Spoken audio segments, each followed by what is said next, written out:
ഇപ്പോൾ ആൻഡ്രോട്ട് ഇവിടെ സൂചിപ്പിച്ചതുപോലെ കേരളത്തിൽ ക്രിസ്മസിന് അരമനകളിലും അതുപോലെ തന്നെ ക്രൈസ്തവ ഭവനങ്ങളിലും കൊടുക്കാനുള്ള കേക്ക് മിക്സിംഗ് കേരളത്തിലെ BJP ആരംഭിച്ചിട്ടുണ്ടെങ്കിൽ അതൊന്ന് നിർത്തിവെച്ചിട്ട് തല ഉയർത്തി കാര്യങ്ങളൊന്ന് കാണാനും ഒന്ന് വാ തുറക്കാനും തയ്യാറാവണം. ഒന്നും സംഭവിച്ചിട്ടില്ല എന്നാണ് രണ്ട് തിരുവസ്ത്രത്തിലുള്ള കന്യാസ്ത്രീകളെ അന്യായമായി തടങ്കലിൽ വെച്ച് തടവറയിൽ വെച്ച് അവരെ ജയിലിലിടാനുള്ള നടപടികൾ മുന്നോട്ട് വെച്ചിട്ടും കേരളത്തിലെ BJP പ്രസിഡന്റ് പറയുന്നത് ഒന്നും സംഭവിച്ചിട്ടില്ല എന്നുള്ളതാണ്. ഇതിൽ ആ ഇരട്ടത്താപ്പ് വളരെ വ്യക്തമാവുകയാണ്. കേന്ദ്രം ഇതിനെ പ്രോത്സാഹിപ്പിക്കുകയാണ്. കേരളത്തിലെ BJPക്ക് മൗനവും. കേരളത്തിൽ ക്രിസ്മസിന് കേക്കും കൊണ്ട് ചിരിച്ചു വരുന്നവരോട് തിരിച്ച് ചോദ്യങ്ങൾ ചോദിക്കാൻ ജനങ്ങൾ തയ്യാറാവുന്ന വർഷമായിരിക്കും ഇത്.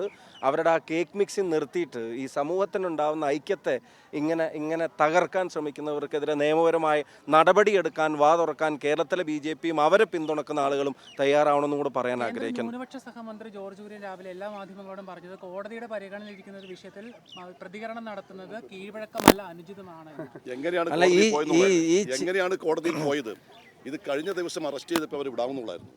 അവർ മനഃപൂർവ്വം ഞാനതാ പറഞ്ഞ അവരുടെ രക്ഷകർത്താക്കൾ സമ്മതിച്ചിട്ട് പോലും അവർ വിട്ടയക്കാൻ തയ്യാറായില്ല. രക്ഷകർത്താക്കൾ പറഞ്ഞു ഞങ്ങളുടെ കൺസെന്റോട് കൂടി ഞാൻ പോണേന്ന് പറഞ്ഞു. അന്നത്തെ പോലും വിട്ടയച്ചില്ല. പോലീസ് അത് കഴിഞ്ഞിട്ട് അതിനുശേഷം പോലീസ് ഞങ്ങൾ കേട്ടത് പോലീസ് ആ രക്ഷകർത്താക്കളെ സ്വാധീനിക്കാൻ ശ്രമിക്കുന്നു. എങ്ങനെ ഇവരുടെ കൺസെന്റോട് കൂടിയല്ലാന്ന്. ശനിയാഴ്ചയായിരുന്നു, ഞായറാഴ്ച. ഇപ്പൊ കോടതിയിൽ പോകാതെ നോക്കേണ്ടത് ആരായിരുന്നു? കോടതിയിൽ പോകാതെ നോക്കേണ്ടത് ഗവൺമെന്റ് ആയിരുന്നു. ജോർജ് കുര്യൻ ഒരു നിസ്സഹായ അവസ്ഥയിലാണ്. അദ്ദേഹത്തെ സംബന്ധിച്ച് ഇതിൽ നടക്കുന്ന കാര്യങ്ങളോ അല്ലെങ്കിൽ മറ്റ് സംസ്ഥാനങ്ങളിൽ BJPയുടെ ഔട്ട്ഫിറ്റ്സ് RSSും സംഘപരിവാറും ബജറംഗ് ദളും ഒക്കെ നടത്തുന്ന പ്രവർത്തനങ്ങളിൽ അദ്ദേഹം നിസ്സഹായനാണ്. അദ്ദേഹം ഒരു പാവം സാധു മനുഷ്യനാണ്.